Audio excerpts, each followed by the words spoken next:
dal presidente di Proloco della Lombardia, Pietro Segalini, e sentì per ricordare a tutti del concorso Salva la tua lingua locale. È un concorso nazionale e ha di sezione, ha poesia, prosa, musica, ma anche in scuola.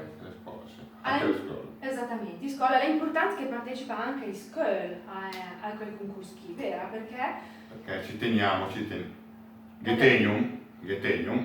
che le proposte del dialetto Salva la tua lingua locale venga sviluppato anche nel nostro paese. Ecco. Non dobbiamo che mica perdere la nostra tradizione. Esattamente.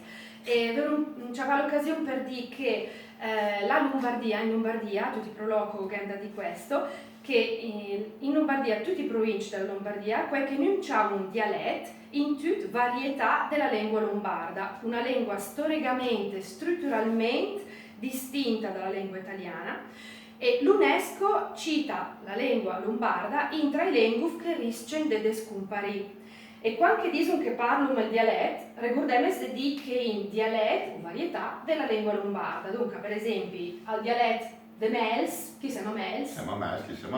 E il dialetto de Mels fa parte della lingua lombarda. E il dialetto de Milan fa parte della lingua lombarda. L'Udesan fa parte della lingua lombarda. Il bergamasca fa parte della lingua lombarda. E così via. E il dialetto de Mortara fa parte della lingua lombarda. E il dialetto de Sundri fa parte della lingua lombarda. E esci via per tutti i province. Al sempre la lingua lombarda va anche fuori di confini amministrativi della regione Lombardia, ma chi sempre si occupa della regione Lombardia. Dunque invito tutti i i distretti scolastici, a partecipare alla quinta edizione del Premio Nazionale Salva la tua lingua locale. Ecco, mica tengo a ringraziare Simona Spori, che grazie a lei noi cerchiamo di mettere in piedi questa iniziativa con le Proloco.